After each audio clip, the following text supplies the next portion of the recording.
Hello friends, तो आज मैं आपको बताऊंगा कि घर पर रेस्टोरेंट जैसा कढ़ाई पनीर कैसे बनाएं। ये खाने में बहुत ही ज़्यादा टेस्टी होता है और इसको बनाना इतना आसान है जैसे आप डेली घर में कोई सब्जी बनाते हैं ना, उतना ही टाइम लगता है इसको बनाने में।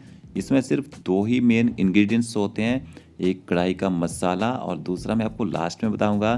तो चलिए फ्रेंड्स, रेसिपी शुरू करते हैं। सबसे पहले कढ़ाई का मसाला बनाएंगे। तो यहाँ पर मैंने 3 साबुत मिर्ची ली है, साबुत धनिया डालेंगे इसमें, साबुत जीरा डालेंगे थोड़ा सा, थोड़ी सी ब्लैक पेपर होल डालेंगे इसमें।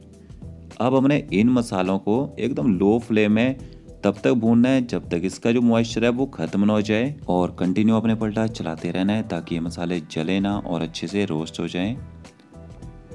तो देखिए मैंने मसालों को अच्छे से यहाँ पे रोस्ट कर लिया है। अब इसके बाद हमने इनको दरदरा पीस लेना है। आप इनको ऐसे दरदरा पीस लें या फिर आप इसको क्रश भी कर सकते हैं। अब फिर से एक पैन लेंगे और उसमें डालेंगे 2 बड़े चम्मच ऑयल। ऑयल को अच्छे से हीट होने देंगे यहाँ पे। फिर इसमें ऐड करेंगे तीनों प्रकार के शिमला मिर्ची और प्याज, जिसको मैंने डाइस काट के डाला है। आप चाहें तो इनको जूलियन काट के भी डाल सकते हैं। हाई हीट में हमने इनको 1 से 1.5 मिनट तक पका लेना है। गैस की फ्लेम यहाँ पे हाई रहेगी। जैसे इनका हल्का सा कलर चेंज होना शुरू हो जाएगा तो फिर इसमें ऐड करेंगे वो कढ़ाई का कूटा हुआ मसाला जिसको मैंने क्रश करके रखा था। साथ में थोड़ा सा नमक डालेंगे और इसको भी अच्छे से मिला लेंगे। इन वेजिटेबल को मैंने बस इतना ही पकाना है। अब इसके बाद हम कढ़ाई पनीर की ग्रेवी बनाएंगे। तो इसी पैन में थोड़ा सा ऑयल ऐड करेंगे।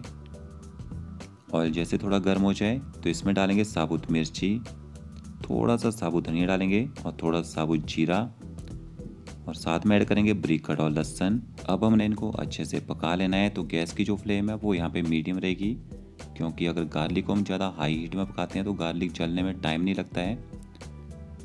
तो ये देखिए बस यही कलर आने तक हमने गार्लिक को पकाना है। इसमें ऐड करेंगे बारीक कटा हुआ प्याज। तो यहाँ पे मैंने 2 मीडियम साइज़ के प्याज जिनको मैंने बारीक काट के ऐड किए। यहाँ पे प्याज को भी हमने अच्छे से पका लेना है। गार्लिक को मैंने तो पूरा नहीं पकाया था क्योंकि गार्लिक का जो कुकिंग प्रोसेस है वो प्याज के साथ भी चालू रहेगा। तो ये देखिए प्याज भी हमारा अच्छे से पक चुका है। अब इसमें ऐड करेंगे अदरक लहसुन का पेस्ट। अदरक लहसुन के पेस्ट में अदरक की क्वांटिटी कम ही रखनी चाहिए, नहीं तो अदरक खाने को कड़वा करता है। तो पेस्ट को भी अच्छे से पका लें यहाँ पे।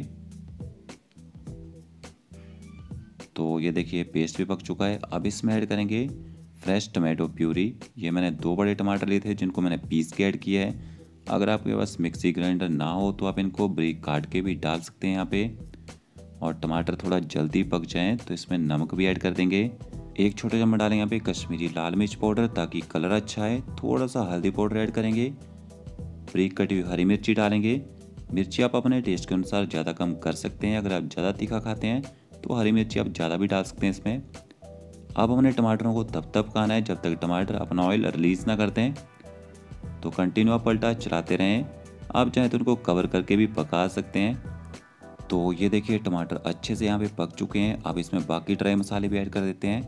तो 1 छोटा चम्मच डालेंगे यहाँ पे धनिया पाउडर, थोड़ा सा जीरा पाउडर ऐड करेंगे और थोड़ी सी डालेंगे इसमें रोस्ट की कसूरी मेथी, और साथ में पानी ऐड कर देंगे ताकि ये जो मसाले हैं ना ये भी अच्छे से पक जाएँ, क्योंकि मसाला जितना अच्छी तरह पकेगा उतना ही बढ़िया खाने में अच्छा टेस्ट आएगा।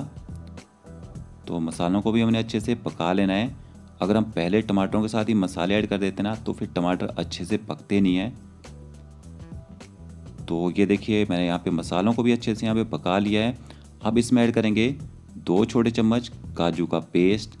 यही मेन सीक्रेट इंग्रेडिएंट्स है जिससे आपकी ग्रेवी को अच्छी थिकनेस मिलेगी और ग्रेवी खाने में बहुत ही ज़्यादा टेस्टी बनेगी। और आपने कभी भी काजू का पेस्ट बनाना हो तो काजू को कम से कम आधा घंटा पहले गर्म पानी में भिगो के रख दें, उसका एकदम फाइन प्यूरी बन जाता है।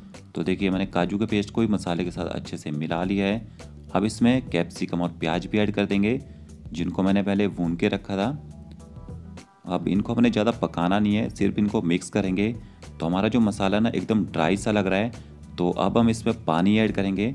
कढ़ाई पनीर की जो ग्रेवी होती है वो लटपटी थोड़ी थिक की होती है खाने में, तो मैंने यहाँ पे थोड़ा सा ही पानी डाला है इसमें। तो ये देखिए काजू के पेस्ट से जो हमारी ग्रेवी को बाइंडिंग मिली है ना वो बहुत अच्छी मिली है और ग्रेवी सेम रेस्टोरेंट जैसी बन चुकी है ये। अब इसमें डालेंगे थोड़ा सा कढ़ाई का मसाला, बिल्कुल थोड़ा सा डालेंगे क्योंकि पहले भी हमने इसमें कढ़ाई का मसाला ऐड किया था। पनीर ऐड कर देंगे, बारीक कटा हुआ धनिया डालेंगे काफ़ी सारा, थोड़ा सा इसमें बटर ऐड करेंगे और 1 चम्मच डालेंगे फ्रेश क्रीम। अब हमने इनको हाई हीट में थोड़ा सा मिक्स कर लेना है। पनीर को ज़्यादा नहीं पकाया जाता, अगर आप पनीर को ज़्यादा पकाएंगे तो पनीर उससे हार्ड हो जाता है। तो आपने भी पनीर को तब तक ही पकाना है जब तक पनीर अंदर तक अच्छे से गर्म ना हो जाए। तो ये देखिए फ्रेंड्स, ये बन गया हमारा रेस्टोरेंट स्टाइल कढ़ाई पनीर। आप इसको घर में बनाइए, बहुत ही टेस्टी होता है खाने में। तो आपको मेरा वीडियो अच्छा लगा होगा तो लाइक शेयर कमेंट जरूर करें, और चैनल पे नहीं है तो चैनल को सब्सक्राइब करें। Okay friends, thank you.